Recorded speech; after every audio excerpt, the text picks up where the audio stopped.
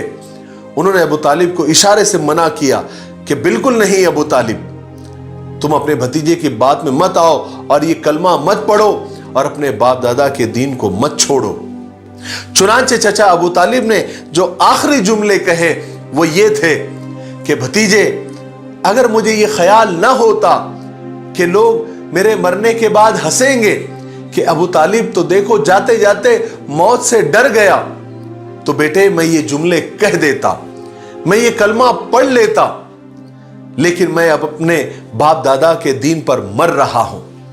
رسول پاک صلی اللہ علیہ وسلم اپنے چچا سے بے حد محبت کرتے تھے، آپ کا بے حد احترام اور عزت کرتے تھے،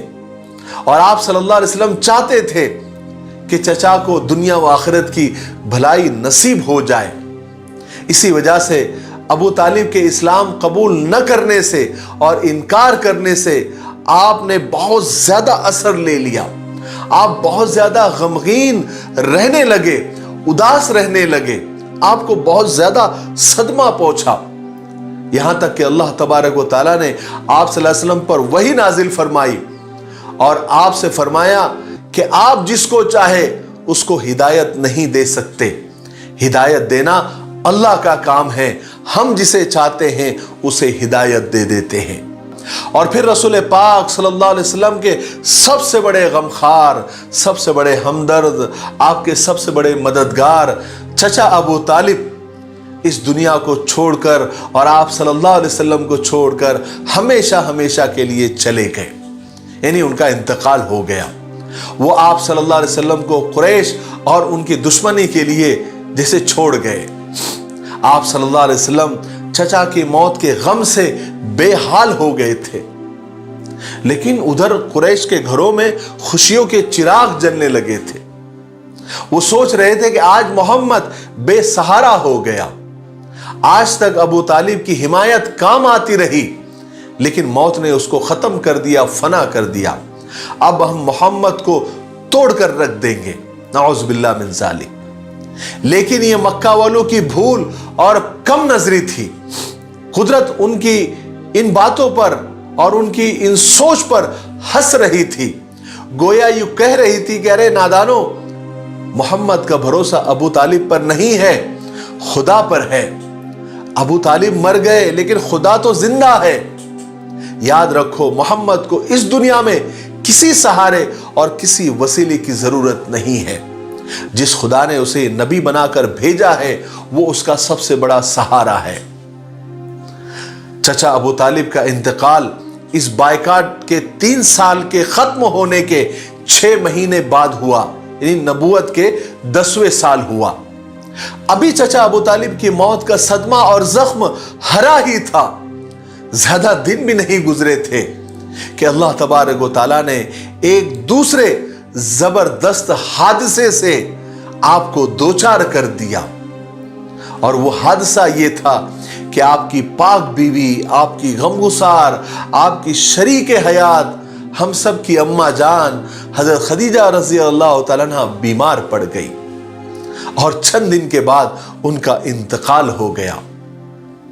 وہ حضرت خدیجہ رضی اللہ تعالیٰ عنہ جو بے انتہا محبت کرنے والی، بے حد غم گسار بیوی تھی، جو دل و جان سے آپ کی خدمت کرتی تھی، رسول پاک صلی اللہ علیہ وسلم پر وحی آنے کے بعد جتنے بھی دن وہ زندہ رہی، انہوں نے رسول پاک صلی اللہ علیہ وسلم کی خاطر تواضع میں کوئی کمی نہیں کی، اپنا سارا مال، اپنی ساری دولت حضور کے قدموں میں ڈال دیا، اور آپ صلی اللہ علیہ وسلم کی خدمت میں کوئی کسر نہیں چھوڑی تھی۔ حضرت خدیجہ رضی اللہ تعالیٰ عنہ سب سے پہلی وہ نیک عورت تھی جو اللہ پر اور اس کے رسول پر ایمان لے آئی تھی۔ حضرت خدیجہ رضی اللہ تعالیٰ عنہ وہ عظیم عورت تھی جس پر اللہ تبارک و تعالیٰ نے اپنے رسول کے ذریعے سلام بھیجا تھا، جنہیں اللہ تبارک و تعالیٰ نے جنت میں موتیوں اور جواہرات کا محل دینے کا وعدہ کیا تھا۔ چچا ابو طالب اور اپنی سب سے چہیتی شریک حیات حضرت خدیجہ رضی اللہ تعالیٰ عنہ کے انتقال کے بعد رسول پاک صلی اللہ علیہ وسلم 2 زبردست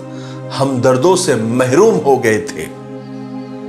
حضرت خدیجہ کا انتقال ایک روایت کے مطابق چچا ابو طالب کے 2 مہینے بعد اور دوسری روایت کے مطابق چچا ابو طالب کے انتقال کے صرف 3 دن کے بعد آپ کا انتقال ہو گیا تھا، اور یہ انتقال نبوت کے 10ویں سال رمضان میں ہوا تھا۔ اس وقت حضرت خدیجہ رضی اللہ تعالیٰ عنہ کی عمر 65 سال تھی اور آپ صلی اللہ علیہ وسلم کی عمر 50 سال تھی۔ اس لیے نبوت کے 10ویں سال کو عام الحزن یعنی غم کا سال کہا جاتا ہے، اور اسی نام سے اس کو یاد کیا جاتا ہے، کیونکہ اسی سال غموں کے 2 بڑے بڑے پہاڑ ہمارے نبی پاک صلی اللہ علیہ وسلم پر گرے تھے۔ آج کے لیے اتنا کافی ہے، اس لیے آج ہم یہیں پر رکتے ہیں، کیونکہ ویڈیو اب زیادہ لمبا ہو رہا ہے۔ آنے والے 29ویں حصے میں یعنی پارٹ 29 میں ہم طائف کا دردناک واقعہ سنیں گے اور اس کے بعد معراج کا واقعہ سنیں گے۔ تب تک آپ تھوڑا انتظار کریں اور ان ویڈیوز کو آپ زیادہ سے زیادہ شیئر کریں تاکہ زیادہ سے زیادہ لوگ اس کو دیکھیں اور ہمارے نبی پاک صلی اللہ علیہ وسلم کی زندگی کو سمجھیں، ہمارے نبی کو سمجھیں اور اس پر عمل کرنے کی کوشش کریں۔ اور آپ ہمارے لیے خصوصی طور پر دعا کریں کہ اللہ تبارک و تعالی ہمیں اسی طرح ہمت کے ساتھ، کیونکہ سفر بہت لمبا ہے،